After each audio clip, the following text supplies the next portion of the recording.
It's Thursday, September 12th. I'm Matt Harmon. Welcome to the Yahoo Fantasy Forecast. It is a hell of a day to talk ball. And joining me to do just that is Nate Tice. Nate, what's going on, buddy? Not too much. Just in the middle of I love this. I'm in my middle of my first week of real week of prep and post review, and now the pod schedule with Football 301 and now this show.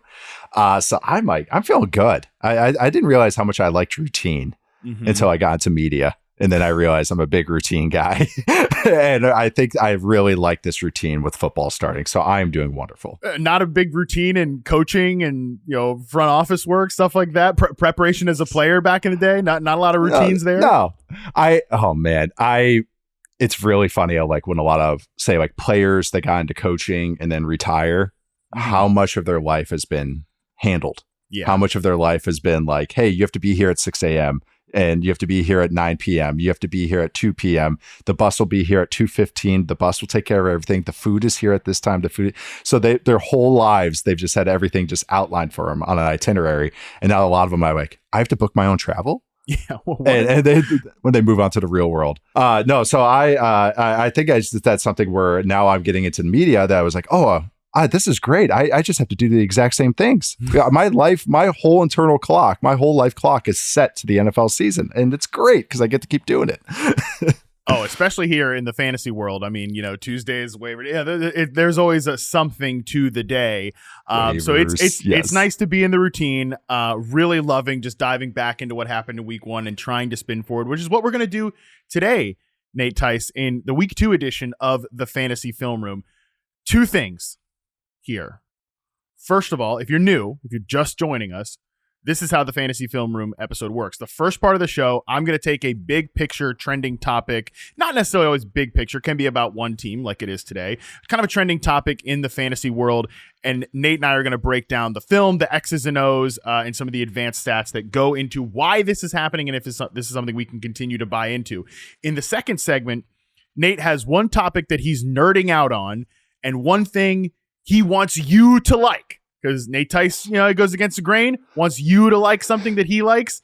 And then in the final segment, we are going to wrap the show with TNF previews, some prop bets along the way, everything like that. But Nate, second thing here, I have to, speaking of all that, bro, the first episode of this, I'm not a big back pat victory lap type thing. So I'm going to do that for you here. The first Fantasy Film Room here, we talk about number one, tight ends, heavy personnel being a big theme of this season. 2 tight ends, offense, Ravens, week 1. Isaiah Likely is one of these stories in the fantasy world. What's going on with Mark Andrews, Isaiah Likely? Your topic that you were nerding out on was the Bills' run game. The Bills, James Cook doesn't have this massive game, but he has 19 carries in a game that they were trailing in week 1. And then the biggest one, step up to the freaking plate and hit the grand slam was, you guys should like the Patriots run game. And Ramondre Stevenson, looking like a great pick in fantasy. The offensive line, as you said, is much better than people thought. So got to give you credit there. 3 just outstanding topics in the first edition of this show. It's all downhill from here. Yeah, that's it. That's what happens when you get 7 months of prep for week 1, yeah. And then it's oh shoot, I got to update this now. I looked at the schedule and I didn't even know who was playing Thursday until probably Tuesday morning, and that's when I was okay. We got to update those, but I appreciate that. Thank you for letting me do that. It is sometimes basic is not bad. As the Patriots run game is. Nothing this is kind of, again, it's the emphasis that sometimes maybe it's not revolutionary, but the tried and true classics will work, having a big burly back that can move and having an offensive line that's just competent running basic run plays. So, and against maybe a iffy Bengals run defense. Yeah. So that was a great defensive front, but that was the timing of it all. Exactly. Sometimes notice those matchups, and maybe I'll get a little aggressive with some takes, knowing that maybe they'll get answered pretty early on. So no, that might have been one of them. But no, that was, I think all this stuff, the tight end stuff is huge.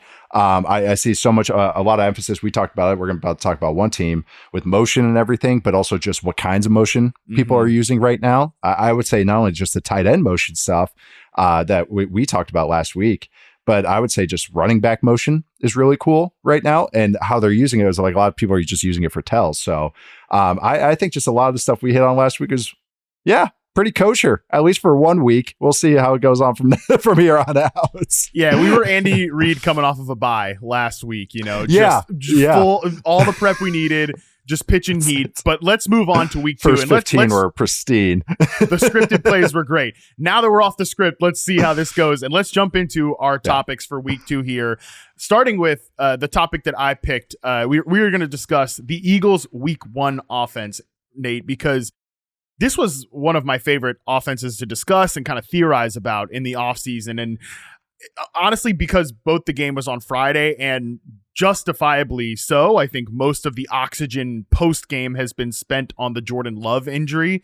Again, justifiably so, because, geez, my God, Nate, how much do we talk about the damn Packers receivers in the offseason? And now we're just theorizing, who's going to play this role? Who's going to get this target share? And now they're catching might be doing a lot of heavy lifting there. They will be running routes with Malik Willis behind center for probably multiple weeks. So I understand why that was a big topic afterwards, but I feel like we should do a deep dive discussion kind of on this Eagles offense because we haven't really talked about it on this show. So just to table set here, I said often this offseason that if the Kellen Moore, Jalen Hurts marriage went well, the Eagles offense would be one of the right answers in fantasy football. We talked about it a little bit yesterday on Football 301 and mentioned we would expand on this here, but 1 game in, I think that it's looking like it's going to be a hit. Yes or no? Yes. I even kind of furthered that when we did our kind of hot and mild takes yesterday on Football 301. And I said my medium mild take was this is the best run game in the NFL, or is going to be the Eagles run game. Even if the underlying stats aren't the most overwhelming stuff outside, fantasy scores for Saquon, but just the underlying stats, again, not overwhelming. The good stuff is there. The bones are really good and the talent is there. And that's why I'm very bullish on this. Just watching, just the concepts they're running, watching Saquon making them right a lot of the times. That's what was really cool. Running different types of runs under Kellen Moore, which is great to see that Kellen Moore and Stoutland are kind of merging worlds a little bit and figuring out some stuff. They're running a play called I like to call it Y insert. They're doing it with Calcaterra, their backup tight end, who's an iffy blocker, but he was kind of leading up on a linebacker. Much has been said about Saquon. Saquon's good with having a lead back. I think he is. That's creating a lead back for him to read off of. They're just doing it from a spread way. A team that used to do this was the old Packers teams with Aaron Rodgers, with McCarthy before LaFleur got there, and they would do it a bunch with Finley as kind of that lead guy. So I think that was really interesting for me to see. I just also the offensive line, Mekhi Becton looked good at guard, or at least Becton, like that's a steal. That was a revelation to me, honestly, from this week 1 game. One, because I kind of just for a minute spaced that he was signed by this team until like late into the preseason. I'm like, oh, right. Mekhi Becton's just on the Eagles and he's going to start at guard. And, Mekhi Becton is freaking huge. He looks freaking huge at guard, but he was great in this game. It's great. And they have size across the board outside the, center is not overwhelming, but that's fine. Everybody else is just so big.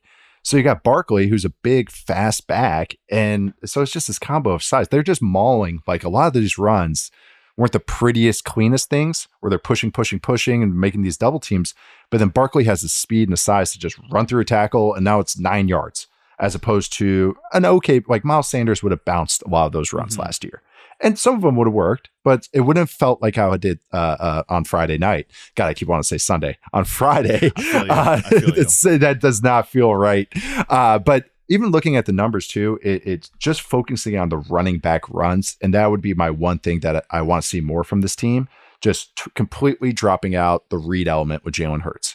Because going in, this is a continuing trend from last year, and I do think it is concerning because this is part of Jalen Hurts' value outside just the QB sneaks, is that when he's on just designed runs, reading things out, he's just not a efficient running back anymore, or an efficient runner anymore, and an explosive runner either. He can scramble still well. It's just the designed runs. He's just not reading them right. Their runs, their concepts for it aren't just clean for him. I even looked on 11 non-sneak design runs in week 1.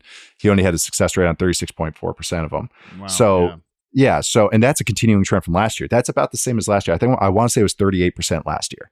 And that was bottom 3, along with Russell Wilson and I want to say Daniel Jones, where like anyone that had double-digit numbers for design runs. So he's still going to get the sneaks, but I want to see this offense just straight up run, pass, as opposed to RPOs and reads and all that. So, but I'm very optimistic that they'll figure out that math, because it's more of a these are working, these are not. It's pretty cut and dry what is working, what is not. That's just straight up handing it to Saquon Barkley. I hadn't thought about this from a Jalen Hurts perspective. I definitely was going to mention it when we talk about the passing game, because spoiler alert, I felt like the passing game worked pretty well in week 1 too. The only times that it really didn't was when I think Jalen Hurts just made mistakes or, poor decisions, poor reads, things like that, which, that Jalen Hurts isn't Pat Mahomes. It's going to happen. It's not his game. It's not his game. That stuff, again, like I said, is going to happen. But overall, I felt from a structure and design perspective, it was pretty good. From an execution perspective, I think Hurts can tighten some of that stuff up. But I hadn't really considered how this also trickles down to him from a fantasy perspective as a rusher, because we'll get into the run game in a second. I'm with you that I want to see more of the running back runs and more of Saquon Barkley. And that might mean less Jalen Hurts as a rusher, because, for whether it's injuries or just whatever, I don't think he's the same runner anymore. And he's going to get the goal line touchdowns. He's going to get some cheapies there, but they also they were comfortable handing off to Saquon at the goal line as well. So that might make Jalen Hurts QB. I don't want to overreact yet. I haven't ranked it this way, but if this continues to play out, he could end up being, still probably a top 5-6 fantasy quarterback, but he might not have number 1 overall quarterback in his range of outcomes, because he's not the passer that a Josh Allen or a Patrick Mahomes is. So that's just I'm just going to put that in the back of my mind as something to keep track here. But I want to get back to the run game with Saquon Barkley, because I'll tell you this, Nate Tice, you're right. The numbers, they're fine. 18th in success rate, 28th in EPA per rush. Some of that is the quarterback runs as well. The numbers from an efficiency perspective weren't overwhelming, but like you said, watching it, we're just obviously so much more excited than what the numbers tell you. And from the biggest thing is just, I agree with what you said there, making them right, adding things onto the table. It felt very much like in 2022 when Christian McCaffrey got traded to the San Francisco 49ers. I remember this happening from a fantasy perspective at the time. People were actually like, could this be a negative because he's not going to get the same passing game work, those targets and things like that. Right. He's maybe not going to get as many carries at the goal line, like kind of these nitpicky arguments. But really, it's like, this is one of the best players at the position going to the best offense in the NFL. It sounds so brutish and caveman, but good. That's good enough to be great in fantasy. And we know how that ended with McCaffrey. And part of me, after sitting there on Friday, is like, why would we overthink this about, is he going to get 5 targets a game, or, is Hurts going to steal goal line carries? Because this is just one of the best, most explosive backs in the league, going to an ecosystem that's already been a great rushing game without him. Miles Sanders and DeAndre Swift, look at their stats. Those guys are Miles Sanders and DeAndre Swift, and this is Saquon Barkley. Like I said, caveman sort of vibes, Nate Tice, but that was kind of how I felt on Friday. Those stats that you're bringing up are, again, you have to look at them, variables, but they're more like auxiliary stats. They're more cherries on top. Mm-hmm. As opposed to look how much they targeted him on passing downs or they get the goal line carries.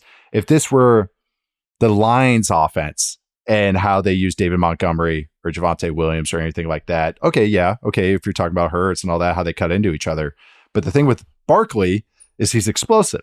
So he's going to get touches. He's going to get touchdowns like we saw at 15 yards, 22 yards, 18. He's going to get those touches in the red zone that he'll turn into touchdowns that we have before seen Hurts kind of vulturing them at the 1 and 2 yard line, because guys before were getting tackled at the 1 and 2 yard line. Barkley is not getting a tackle there, so it's just great point. Opportunities there. It's not a plotter. He's explosive, and so for me with Barkley, I think what was my only negatives on him, he's so talented, have always been that once in a while he can dance a little too much, and then before he hits the hole, maybe because he was.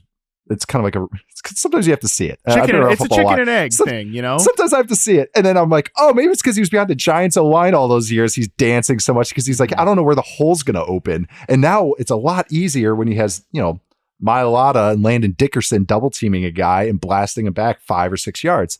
And I really want to I don't know what my takeaway is. I know we're talking Eagles, what the Packers defense is yet. Totally, yeah. I did think they did some nice things, and they're figuring out some stuff too. Their blitzes were weak. We already talked about that, but on a show yesterday. But they're kind of made to stop the run more because they're more single high, which naturally puts more bodies in the box. So the fact that the Eagles are still able to be productive and explosive it's a good indicator, even if maybe the Packers are more mid-ish defense. Yeah, that's always the challenge with week one. It's trying to adjust to the opponents when you don't really have a good like you can't calibrate to what these defenses are yet. Yeah. I mean, Texas is back. Right. Or I mean, shoot, the damn like the Bucks and the Saints in week one. I'm excited about what I saw from those offenses in week one, as we talked about yesterday, but they played the Commanders and the Panthers. So, which are two defenses. I don't know if I need to recalibrate too much to say that they're probably maybe 31st and 32nd. Are you sure? You don't need more data points? I don't know if I need. Yeah, I did get another data point for the Panthers. They lost their best defensive player by a mile for the season. So, recalibrate to put them maybe they're 32nd and Washington is 31st. I don't know. That's my calibration. But yeah, that's kind of hard. We'll figure that out. But at the same time, like the Packers do, even if we're still not sure about that defense, they do have some pretty good players up front. I thought they pushed Kenny Clark around a little bit in this game. So that makes me, again, just more and more bullish on this Eagles run game. You mentioned Jeff Stoutland in passing. Maybe some fantasy players don't know that he is the longtime Eagles offensive line coach and has a big hand in what they do.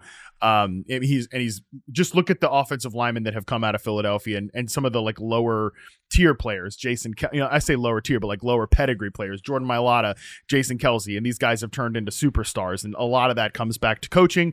And I think Stoutland being able to own a lot of the run game while Kellen Moore focused on the pass game, maybe, and I don't know this for sure, I'm just guessing here that's how the split has gone. Maybe that's why we're seeing such a good positive run game. I would say a more dynamic run game than we've seen from the Chargers or the Cowboys, Moore's previous stops.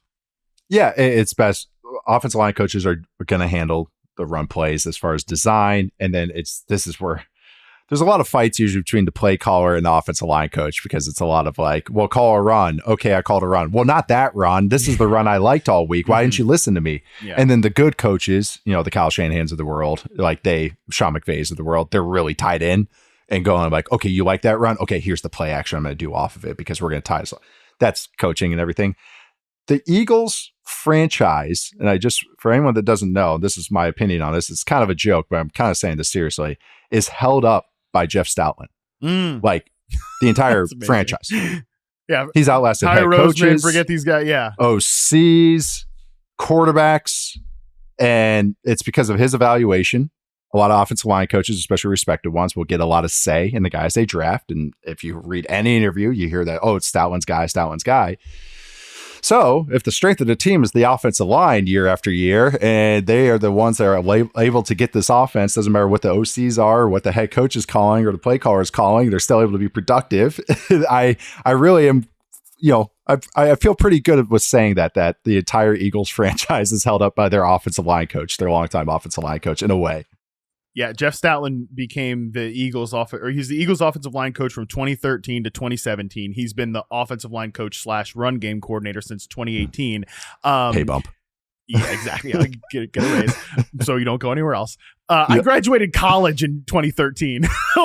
That's how long he has 10 been years as an assistant coach in the NFL is ridiculous. At one spot is insane, and that's how respected he is. That's how many different head coaches is that? That's four different head coaches, 3 different head coaches. Yeah. So yeah, I mean, yeah. If you stay from staff to staff, you're either the snitch for the owner or you're a really good coach. And Stoutland's a really good coach. So yeah. I know it's not the first one. All right, so let's transition to the pass game a little bit, but let's stay on Saquon Barkley because, like I said, one of the concerns, and I think this is still something to think about when you're talking about Barkley from a fantasy perspective season long, how many targets is he going to get, the whole thing. But, like you mentioned at the top, we talk a lot about motion and how much it matters because it's just proven to be an efficiency booster for pass catchers. one thing we saw in week one, Saquon, as we mentioned, I think on the prop show, he was not going to catch more than 2 passes. He literally caught 2 passes. He got 2 targets. But Nate, both of those targets came on plays with motion, obviously including his touchdown, which that was what just jogged in my brain was he's not going to get a lot of opportunity in the pass game because of his quarterback and because they've got 2 dynamic receivers to throw to. He's not going to get those absurd Giants targets that he's had in the past. They don't need him to, but the targets will be more dynamic and more fruitful, more high yield than we're previously known to see. Think of him like a deep ball threat at receiver. That's like, okay, it's the 2 targets for hopefully you're getting that 60-yard bomb and a touchdown that makes it justifiable. But that's what he is as a receiver. And that's Jalen Hurts is just not, the offense isn't built this way with Jalen Hurts. Jalen Hurts wants to push the ball and then run. And so they have 2 freaking awesome receivers. They have a pretty good tight end and Dallas Goedert. Those guys get the targets. That's how the offense is built. They're not going to be we're running 500 choice routes to Saquon Barkley like the Saints do with Kamara or CMC has done his entire career. Just not how the offense is built, not how he is built, or Jalen Hurts is built either as a thrower. That he doesn't want to do that. So I think what you just said is perfect. That first touchdown is exactly how his usage is going to be. It's going to be a designer play on a red zone or a throwback screen. So it's going to be 1 or 2 catches for hopefully, it's either going to be, it's a boom or bust. He's a boom or bust receiver, but I think he's going to get just steady usage as a runner. But that's just how the pass game is going to be built. It's just going to be so much Devonta Smith, so much A.J. Brown. I think they'll use a good amount of 2 tight ends. Like I said, I mentioned Calcaterra before. So that's where I think that this offense is kind of leaning towards. That even though they traded a 3rd rounder for Jahan Dotson, they got included a 5th rounder, as every Eagles fan wants to make sure you throw in there and include that. Yes, they got the 5th rounder with Dotson. You got to throw that in there because otherwise then you got the same bros in the offseason saying, the Seahawks traded a 3rd rounder for Sam Howell. Doesn't that mean that he's going to compete with Geno Smith? It's like, well, just because a 3rd rounder is involved in the trade. So you got to throw that in there. Well, and also it's the argument if like you want to make that it was a good trade is that it's like, well, it's only 50 spots in the draft. That's the other argument you make. But it's like, yeah, 50 spots in the draft. That's 50 players. That's a significant amount. It's all about your priors. It's all about your confirmation bias. That's all that really matters. Don't I know? Nate Tice and his priors, baby. My priors, man. That's all I got. But let's talk about this pass game a little more. By the way, Jahan Dotson watching this game back, I'm like, I feel like he's doing a little bit of sacrificial X receiver stuff. Don't love that. Don't love sacrificial slot. I know. Oh God, my guy Jahan Dotson, poor guy. All right, so this Eagles motion, though, as we mentioned, I think they sprinkled it in. It wasn't like overdone. It was Jalen Hurts' 12th most dropbacks with motion in week 1, according to Fantasy Points data. But again, it was hyper efficient, 9.56 yards per attempt, 134.5 passer rating on plays with either pre-snap or during the snap motion. The real thing here was the receiver play on the back end. If I mentioned Barkley, but A.J. Brown, 2 of 3 targets with pre-snap or during the snap motion, 75 yards and a touchdown. His touchdown on Jair Alexander, just that he was lined up in the slot as the off-ball player. They just kick him outside real quick, and you just see a slight hesitation from the defense, and he's immediately got leverage on Alexander, and he just toasts that thing because he's A.J. Brown. 3.75 yards per route run on plays with motion. And then Devonta Smith, man, this I thought was interesting. He looked so good. 5 of 5 for 64 yards, 3.37 yards per route run, and 68% routes from the slot when there was motion. It wasn't always him either. And going back and watching him play, some of it wasn't really motion to get Devonta Smith free or something like that, because he doesn't need that either. I know you and I are high on him as a route runner, but now that he's being used more in the slot, more off the line of scrimmage, it's not that he can't beat press. He can beat press because he's a great technician, but the throwing windows and him getting more layup targets as a result of this, I thought that was a pretty big revelation from this week 1 result.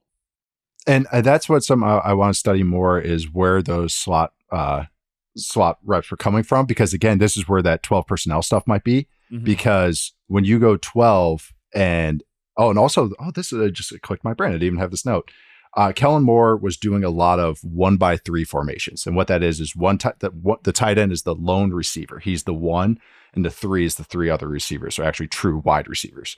So that is where Devonta Smith got in the slot a little bit. I like literally answered my own question as I was trying to ask it. So anyway, it came to mind. But that was that kind of 12 personnel stuff, the 2 tight end stuff, is you can do a lot of what they call slot formations, which is the 2 tight ends are on one side and the 2 receivers on the other side. And that's a great man zone indicator for quarterbacks. And also it will put Smith or Brown in the slot. And I think they have a benefit from that because you can get guys off ball, you can motion them, and it's a great play action play or formation too. Hurts is a little iffy with play action, but it still is kind of like a good way to get to that. Kellen Moore likes that formation a lot. I think Smith would be, both these guys are great at Brown and Smith, but Smith is just so smooth, man. Like you mentioned that press doesn't give him issues. It's because he can just bend like the best guys and like Gumby. But I think too is that you're mentioning the motion stuff and my old co-host Robert Mays will always say purposeful motion. Yes. And I always thought, this was a good example of it, that not all motion is built the same, where I think a lot of people's head is they picture jet motion, the little fast guy right at the snap of the ball. That they pictured that as motion. What Kellen Moore and what he continued to do was do a lot of indicator motions. I mentioned it before with the running back, kind of quick back and forth. I've seen that around the league. But a lot of they start an empty and then they shift, which is 5 wides, running backs out, and they shift the running back back into the backfield. And this is just a staple motion or a shift. And what that does is gives you man zone blitz indicators, the simple ones. Defenses are getting a little smarter about it, but that's for a discussion for a further time. That's maybe football 501.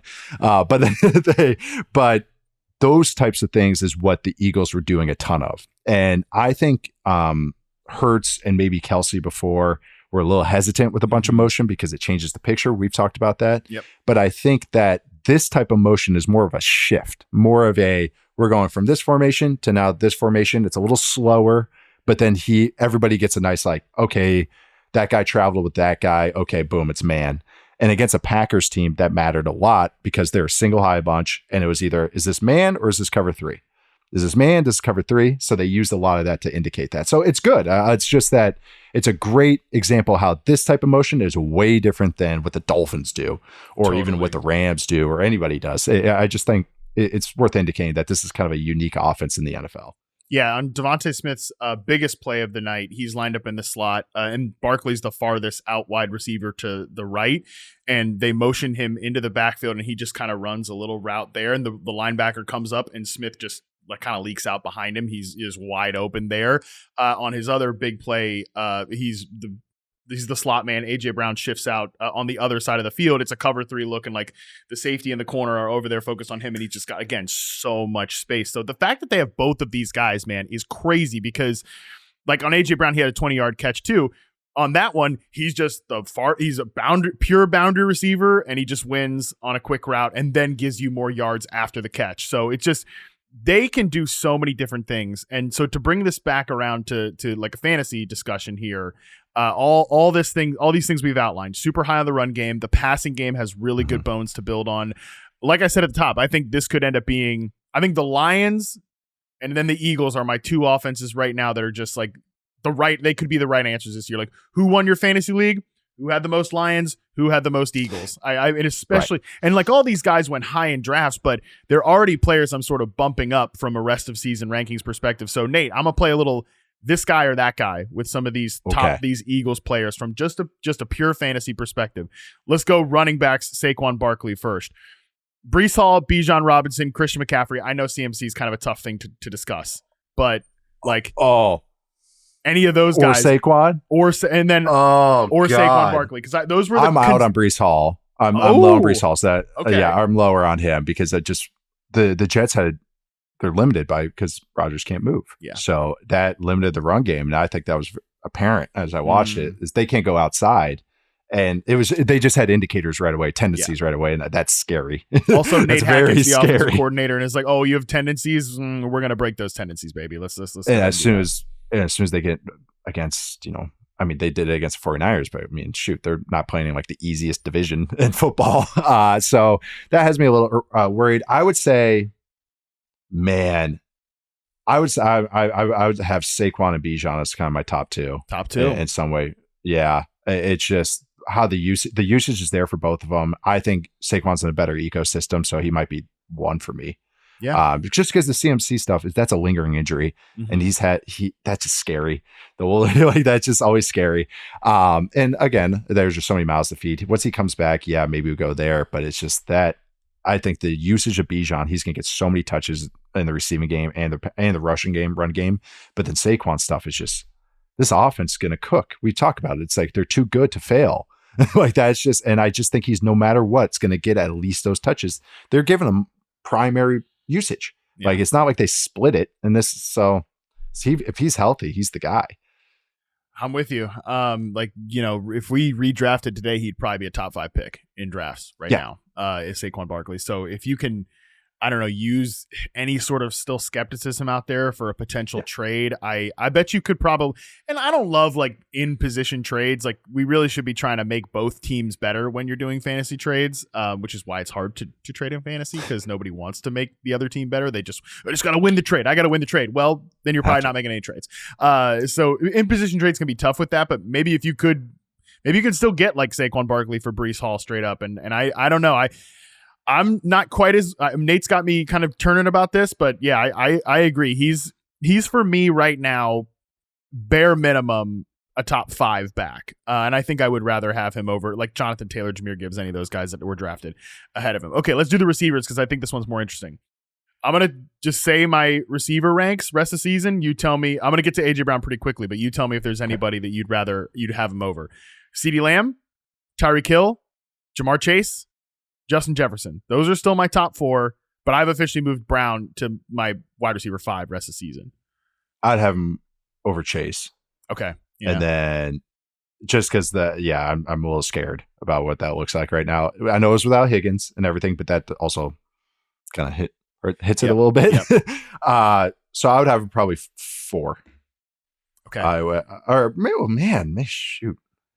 And now I'm really thinking because I wanted the Jefferson stuff is like that's kind of how I was picturing. That's maybe get one more catch in there, but they had a good kind of a game script as well.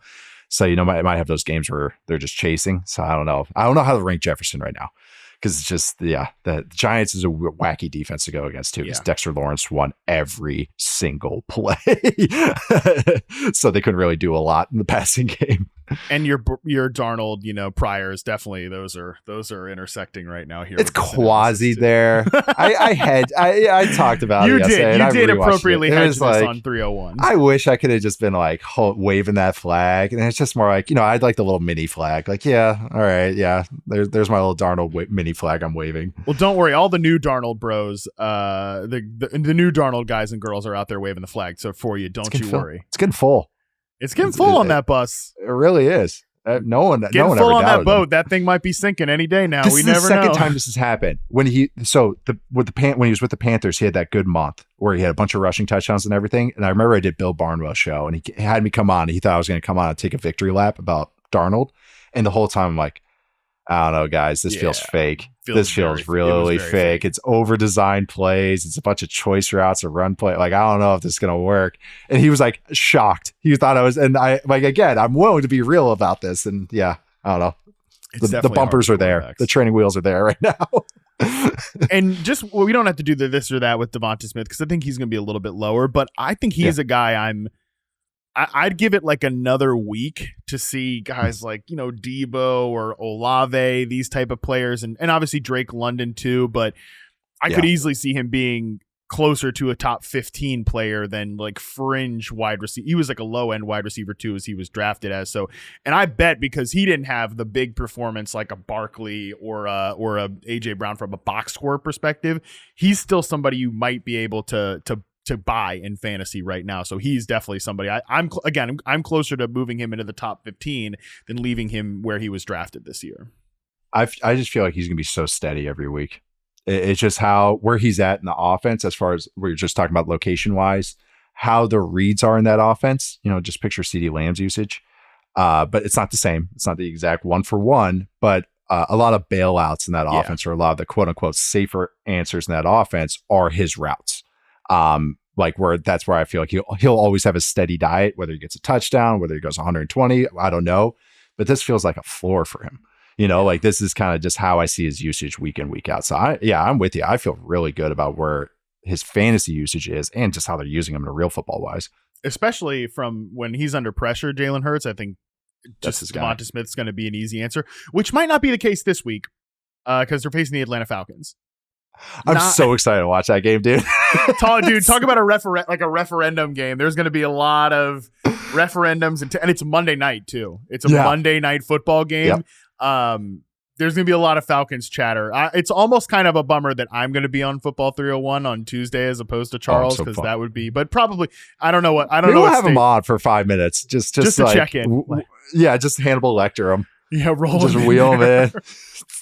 Take off the mouth guard, let him go, put it back on, wheel him back out. That definitely feels like a defense that, they have A.J. Terrell, who, George Pickens kind of got him a couple times in week one, but like that was probably going to be the situation where he's following A.J. Brown around. They might still be one of those defenses, or at least he ends up drawing him just matchup wise, where Smith could have layup after layup in the slot. So if you want to trade for him, I would try to do it sooner. They also might run for 200 yards. Also that.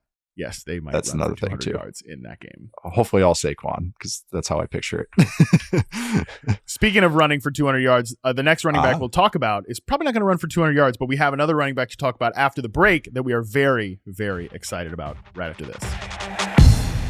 All right, Nate, we are talking now about the thing that you are nerding out on the offensive side of the ball coming out of week one, and it's the Vikings running game with one Aaron Jones. Yeah, this was. I had a take on this on Football 301, and it was really just I'm optimistic about the Giants' run defense and the second half kind of defense overall. So maybe that's doing a little bit of my own personal defensive adjustment, my own power ranking adjustment that I'm doing in my own brain. Patent pending. Yeah. But watching that run game, it looked way more steady and way more explosive than I've seen this Vikings run game, at least in the last couple of years. And what has me so optimistic is what they get every week, and something we've talked about a lot, and actually something I'm going to talk about later with a different player, is this offense is going to see a ton of juicy run looks just because of number 18, Justin Jefferson. And when they get that, and now they get a running back that his touchdown was an explosive run. Even though it was short, it was him getting to the edge and out racing guys to the edge to the corner of the end zone. That's what Aaron Jones provides. And this offense, he might only get, I think, that perfect range with this. His usage in this game is ideal. 14 carries, two receptions, maybe one or two receptions more on a screen or something like that. But 12 to 14 carries, this is what he's going to be. Maybe not a bunch of 120-yard games, 150-yard games, but this 80 yards, a touchdown. I just think that it makes a lot of sense in this offense, especially with him being able to create those doubles and triples in the run game. And when I watched it, it was steady. It wasn't lucky. It wasn't him just breaking 5 tackles. The run game was good as far as blocking wise. On the plays, Dexter Lawrence didn't completely obliterate. Yeah. I can't talk about him enough because it was so impressive. One of the most impressive performances in week one, any position. But they still managed with that against what again I think is a good run defense from the Giants. They're still able to manage to rip off those yards. The success rate ended up being, I believe, over 50% overall. Yep. And it was both halves were good. And again, explosive plays and usage in the red zone, because Kevin O'Connell is going to be a run first guy. He has Shanahan bones in there. So he's going to get these touches. And I think it's just better in this ecosystem how he'll get used than maybe even how he was used as the Packers, because of, especially with Rodgers and just being so nickel and dimey and stuff like that. So I'm just optimistic. My take yesterday was that he'll set a record for rushing yards in the season for him, a personal record. Again, it's going to come down to health, but I just feel a lot better about how the floor of this rushing game, as opposed to it being boom bust that I originally thought it was. Yeah, Aaron Jones' career high, 1,121 yards in 2022. So not even really that long ago. So yeah, you're thinking like a 1,200-yard rusher. Obviously, look, everybody's screaming into their phones at home. Injuries. And I said that to you yesterday. Obviously talk to me in October, November. Week one is when we should expect Aaron Jones to look great. But to the point, he looked great. Just in terms from next gen stats, top 2 yards after contact per attempt running backs in week one. J.K. Dobbins, 8.3. Aaron Jones, 5.8. J.K. Dobbins, obviously, because he had that one long run. That's the thing about Aaron Jones, is it's a lot like Ramondre Stevenson, who just like steady, consistent runs the entire game. I mentioned this stat to you yesterday as well. On Football 301, 0% of his carries went into stacked boxes, Aaron Jones, in week 1, which that's the Justin Jefferson effect. Again, from yesterday's show, I compared it to when Josh Jacobs played with Devontae Adams for the 22 Raiders and led the league in rushing. Because nobody has got, like, people like Josh Jacobs, sure. People know Aaron Jones is a good back. They are not going to sacrifice coverage players against Devontae Adams and or Justin Jefferson here in order to stack the box. It's situationally and in certain areas of the field, it's going to happen, no question. But Jones, as long as things are blocked up well, which to your point, for the most part, happened in week 1, and this offense is functional, it's on, your guy Darnold keeps the train on the tracks here, then I agree with you. He's set up to be, maybe he doesn't end up setting a career high in rushing yards. That's like a good spicy prediction, but I like that. I really like it. No, it was a great prediction. It was a good way to like change it and then go and like, oh, the Vikings run game is going to be top 10. Like, because I think I used that take for like 3 different teams. Totally. Eventually you run out of numbers, but I just like the prediction because I think he could end up being one of the most efficient backs in the league as long as he's out there. So I from a structure perspective, I love the way the Vikings run game looks. I think also now let's play a little game, this or that with Aaron Jones. Cause he's a guy that honestly, I didn't really draft very much of, and I'm instantly regretting it just because, look, same. He's an older back, questionable offense with the quarterback and everything like that.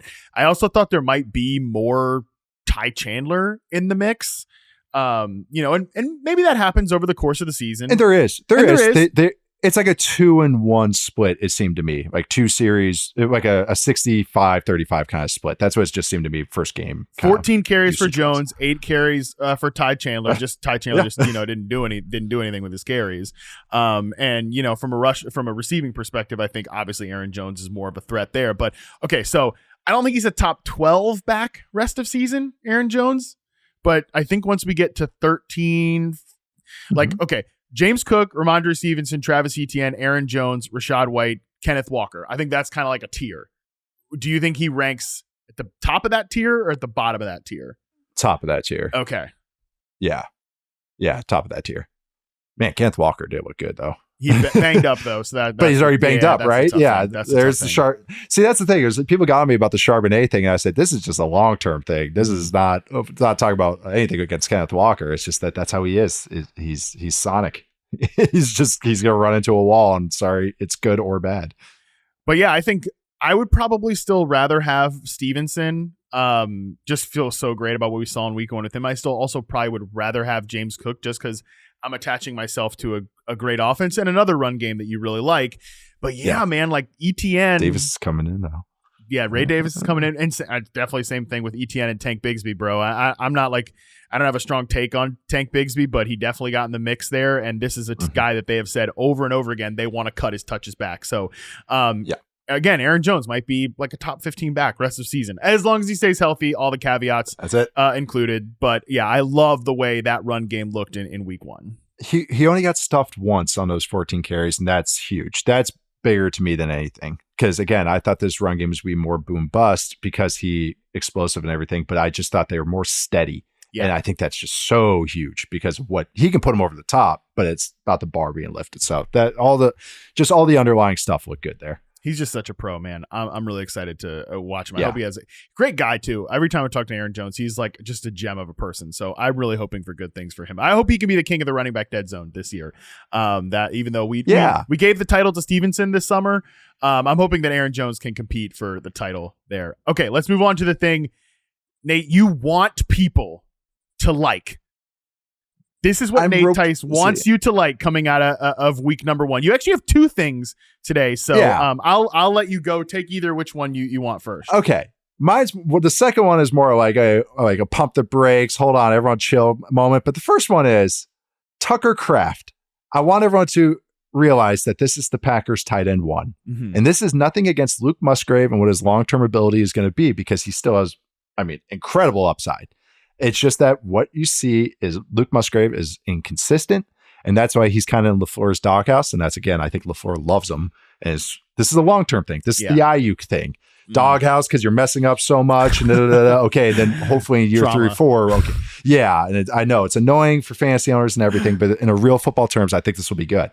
But right now, who's not in the doghouse is Tucker Kraft. And Tucker Kraft is not just a big burly blocker from South Dakota State. He is actually a good receiver. And that's why I want people to love that this is a complete 3 down, or as my old colleague Dane Brugler would say, 4 down tight end. Like he can block, he can split out, he can catch flats and actually create them for yards after the catch. He gets up north in a hurry. So this is a guy I think, I mean, if you were kind of in on Musgrave a little bit, I'd be really sneaky looking at Kraft as well for what kind of season-long leagues. But I mean, in dynasty terms, somebody should already have Kraft. But anyways, I still think I think it's his title to lose as the tight end 1 right now. Long term, who knows with Musgrave, but I do think that they have 2 talented tight ends, but Kraft is like more ready made than I think people realize. Like he doesn't look like a 2nd-year player from South Dakota State. He looks like a 4th or 5th-year player. I think some production is going to come down the road. Maybe Malik Willis checking it down to him 15 times, but I do think this is a real football player. He is the tight end 1, and that's because the coaches trust him, and also because he has the ability to be on the field. So it's just a guy I wanted to kind of champion a little bit because he is a really good football player. Yeah, there's a team I drafted where I punted tight end, and I ended up with Luke Musgrave, and obviously took a fat 0 for that in week 1, but Stinks, man. But doesn't matter because the rest of the team rocked and shout out to me won that week. But I'm looking for a new tight end. Obviously, on that, no kidding, I'm looking for a new tight end.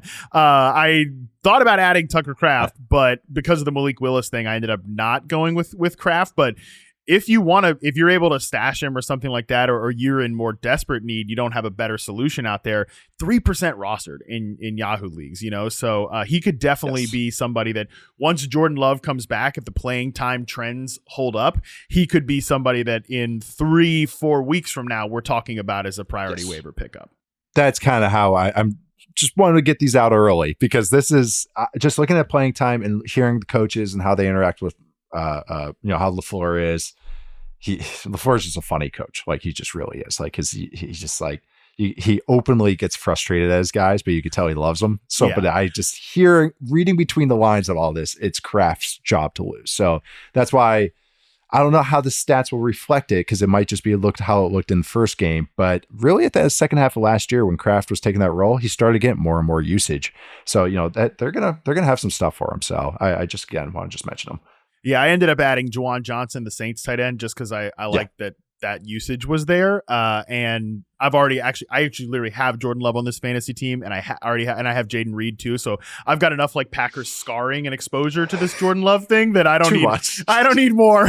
Let's not do that. I have him as my super flex QB in a couple of dynasty leagues, and it's just like I went from like feeling so good about myself to like, just like, oh man, this I'll send a 4th for Malik Willis.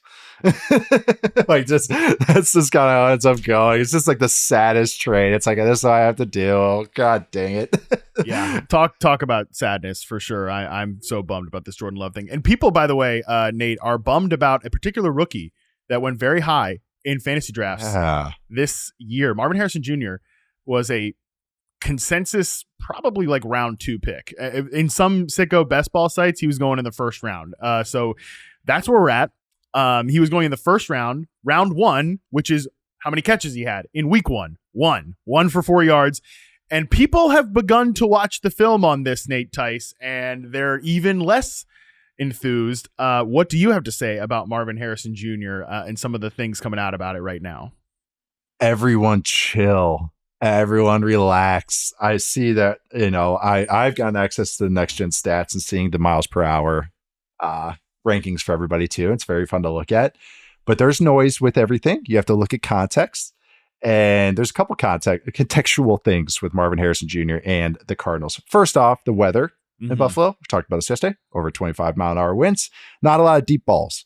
Okay, another reflection of what kind of happened on Sunday was the Bills ran a lot of cloud coverage, meaning cover 2, something again that we talk about with the top receivers, the Devonta Adams, the Justin Jeffersons of the world. Marvin Harrison Jr. already earned that respect from the Bills defense that they ran cloud coverage 39% of the time, which is the 3rd highest in the league, over the top of Marvin Harrison Jr. 3rd highest in the league for a rookie receiver. That's how much they respected this guy. So cover 2, how you beat it is generally the hash area from like 15 to 20 yards, deep digs, deep curls, Corner routes can beat it as well. Like you're just thinking of the soft spots of the zone, stuff down the seam. We see Trevor Lawrence hit one. We saw Joe Burrow hit one this week. But what they were trying to do was a lot of curl routes. Yeah. Curl routes aren't going to let you open up. You got to stop several times. Yeah. So if you see some people getting a little upset about, well, Marvin Harrison Jr. should also not wear black cleats. That's another thing. We got to do something about that, Marv. We got to get rid of the black cleats. It looks brother. terrible. I know this is me saying it. I get it. I look at how I look, like how stylish I'm wearing with my Wisconsin t-shirt, my 10-year-old hat. But honestly, my t-shirt from a random surf shop in Maine. We're not here to. We should definitely not be criticizing Marvin Harrison Jr. and any sort of fashion aesthetics. No, for aesthetic reasons. So that didn't help. But the miles per hour is tracking. He was sub 17 miles an hour, and I think a lot of people are freaking out. But you got to look at the asks of what he was running. Yes, those are technically going down as vertical routes, but he's stopping and starting. He's curls. Yeah. They're deep curls. And he didn't get targeted a bunch. Kyler wasn't pushing the ball a bunch. Some of the designs ended up going to like Dortch, who did okay, and just some of the design stuff. The targets are going to come. This is a run-first offense that was playing in a 25-mile-an-hour wind environment, playing against soft coverages because of Marvin Harrison Jr. Mm-hmm. So, long story short, the touches will come. The receptions will come. This guy got tracked at like 22 miles an hour in college. Like, he has long speed. We have nothing to worry about. So, I don't know. I just, wow. I know week one overreactions are crazy, but like people just really don't want to say that this guy's good. Even in the draft process too, they're starting to hate on him. And it's like, he's just a good player. Everyone just relax. It's just sometimes the circumstances don't lead to Anquan Bolden in his first game against the Lions for 200 yards. Yeah. So I'm going to definitely have something up about this game, exclusively pretty soon. Two things I'll say. One, I definitely in future weeks don't want him to just be that like decoy, that defensive attention guy. I'd love to see some more routes to intentionally get him the ball, which I almost guarantee is going to happen. Almost maybe even an overcorrection in week 2, right? Where it's like, this is just start spamming. We're 15 not, we're not having this guy that we took 4th overall, just catching a pass for 4 yards. His draft spot, how cute in in week 2. Yeah, his first round. Cute. 1 for 4. Also playing the Rams in week 2, that is a very vulnerable secondary. We just watched Jameson Williams go on the routes. By the way, I'd love to see Marvin Harrison Jr. run, which is, go routes. I'd love to see more routes over the middle of the field. Jameson Williams, who's faster definitely than Marvin Harrison. However slow Marvin Harrison Jr. is, okay, fine. But he's definitely not as fast as Jameson Williams. That's safe to say. That's safe to say. But so that's my first point is I'd love to see just some different usage from him. I'd love to see more intentional ways to get him the ball. I think it was a little too Dorchy in week 1. That's cute, but okay. Not enough Dorch. A lot of Dorch in old week 1. The second point, I will just point out that I would actually say that if you go back and look at Marvin Harrison's reception perception profile, I would say the one area that I thought he, as a route runner and as a separator, he wasn't great at was working back to the football, sometimes on those stop and comeback routes. Mm-hmm. His comeback route success rate was 71.4%, which relative to prospect averages was his lowest. Relative to prospect averages. Relative to mortals. Yes, was his lowest success rate. I think just again, I trust this Cardinals coaching staff. I'm sure they're going to do more than just have him run a bunch of deep hooks against cover 2, which, as you mentioned, that's always going to be problematic. So yeah, I do think there's some overreaction here. There are just some slight concern. I definitely think it's okay to be slightly concerned because I want to just see different route trees, different plans and things like that. But overall, I'm with you. A little bit of an overreaction to week 1. Yeah, I think it's more the concerns come with how he's getting used, like as far as for production purposes. Totally. But as far as football terms as him as a player, I don't have concerns, if that makes sense. Like it's more like, oh yeah, he's still him. It's just that, oh, okay, this is how you guys are looking at him early. And it might be a week 1 thing where they're like, yeah, he might get some respect, but he's a week 1 rookie. Who knows? And then they go in there and they're like, oh shoot, they're actually like really respecting him. And so like that happens all the time. Like especially in week 1, these guys are game playing like crazy and they have counters to counters. And sometimes that just kind of happens. And that's why the run game can be productive. And that's why they pound the rock on those long drives. So I rewatched it. And once his route, it's nice. I can look at the route tree or the routes run, not the ones just that he got targeted on. And it was just like, 12 yards and back, Yeah. 10 yards and back, 15 yards and back, 12 yards and back. I was like, oh man, this is hitch and curl city. Yeah. So I watched each one, and that I think it was 9 of his routes were hitches or curls or something of that sort, which get grouped together, 7 of them. So yeah, that's kind of how it goes. Brutal plan. I thought it was a rough plan for that passing game plan. I was a little disappointed. That was disappointing. I thought it'd be more creative. The run game was fine. I thought the pass game would be a little more creative week 1. Yeah. Well, again, we'll see what happens in week 2. They play the Rams, very different style of defense, and definitely from a quality standpoint, I think quite a bit lower than what they got going on in Buffalo. So I'm like I said, just small little things I'm definitely keeping in the back of my mind to be a little concerned about. But from football perspective, I'm not really worried about Marvin Harrison Jr. All right, let's take one final break. When we come back, we're going to break down the Thursday night game, which, speaking of those Buffalo Bills, is pretty excited because they're participating in it. Right after this. All right, Nate, Thursday night football, Bills and Dolphins. Pretty electric matchup here for a Thursday night game. One piece of news going into this one, we are not going to have Raheem Mostert. He has been ruled out. So this is going to be the Devon Achane, Jeff Wilson, maybe Jalen Wright, who was a healthy scratch in week 1. People just kind of forgot that, oh yeah, Jeff Wilson still plays for this Dolphins team. Interesting. I think this backfield, and Achane's also dinged up a little bit too. So honestly, I don't really know how to read this Miami backfield here already in week 2. And that's why I get always so scared. It's like I see these guys, especially when drafts. It's like I know Mostert led the league in touchdowns last year, and Achane did all this, but it's like these guys are all tiny and get hurt, and that scares me. It looks like our colleague Charles McDonald's dark horse rookie of the year is Jalen Wright. That's right. The path is getting built for Charles right now for that bold prediction. But I have no idea how to feel about that backfield. I was fairly impressed by the Bills defense and what they did against the Cardinals holding up. Also, the Falcons, the Jags defense showed a very good blueprint to go off of. So I'm curious on how much the Bills defense uses off of that. I think Josh Allen's going to run. This is a defense that's going to Dolphins defense that's going to kind of go every which way, especially from the line of scrimmage, blitz looks, simulated looks. I'm curious how much they do, but Josh Allen and quarterbacks against those looks, it's good scrambling looks. So I'm looking at over rushing yards. You're going to hear me use a lot of quarterback scrambling numbers because I always find those are Thursday night hacks for prop stuff. But I do think that's kind of what I focus on too. Is just that is how Allen reads those out with all the funky looks. They're going to run every type of coverage possible. That's kind of what this kind of scheme does. So how he reads that out, I think a lot of shorter passes and a lot of scrambles from him.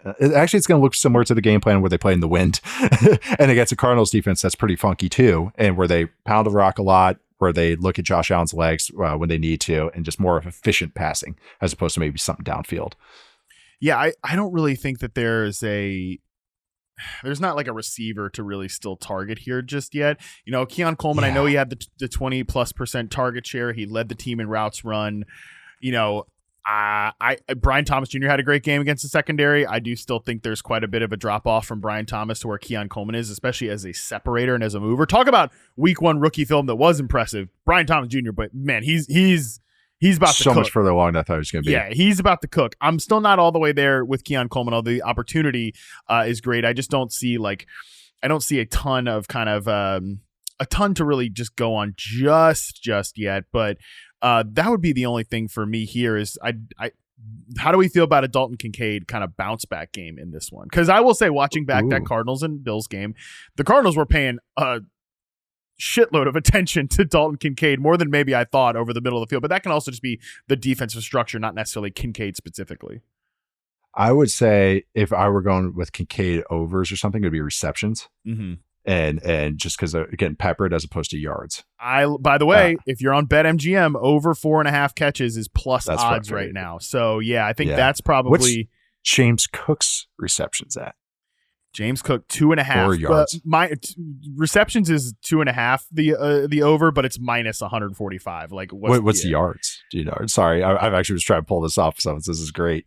James Cook 18.5 rushing yards. I like that. I like that too. Yeah, that's a good one.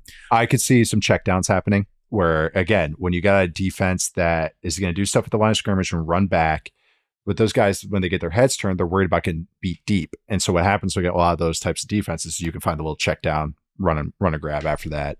So that's something I do like. As you are looking for a receiving over, I'd like James Cook more than anyone else in a way.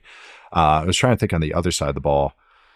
God, it's like all the overs are probably minus 180. Yeah, Tyreek Hill, the over-under set at 98.5 yards, minus 105. I mean, what's the point? Okay. Jalen Waddle, 63.5 is... I could see throwing something at Waddle. It's just so tough because this defense is you're going to try to not give you the deep ball.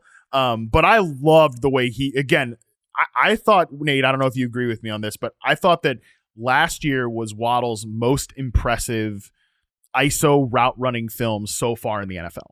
I thought he just because people don't realize this, like he is, because they do so much gimme stuff with Tyreek Hill, they'll line up Jalen Waddle as the furthest outside on the line of scrimmage player, and he gets a lot of like tight physical coverage. And man, in week 1, I thought he looked, Jaguars defense, played a lot of man coverage, and I thought he was, from a separation perspective, just on not the flashy routes, but the base routes, man, like just slants, over the middle stuff, some curl routes too, although that's not the basis of their offense. Like I really thought he was separating extremely well too. So 63.5 is a big number, but and obviously he left with the concussion scare. I do think that he's someone that's on the rise in just from a rankings perspective. He's so good over the middle especially for a smaller guy like that he has so much heart and balls go over the middle. I mean, even the one he got hurt on last week he got smoked on it, and he's trying to come back out in the game. Like a lot of the smaller guys, they take one hit like that, they're like, nope, I'm out. But Waddle, he's just a heck of a football player. That'd be one, dude. What's Jonnu Smith at? Not listed. Oh, not yet.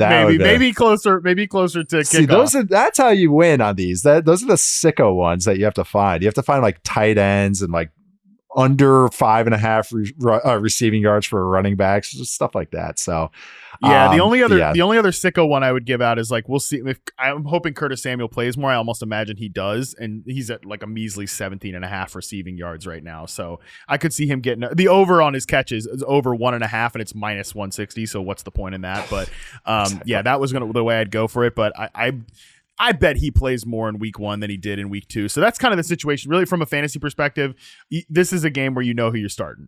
You're starting the 2 Dolphins receivers. They're definitely starting Josh Allen. I think Tua, this is probably a good game, like early season, potentially high scoring in Miami game. This is when we're kicking up expectation for the damn Dolphins.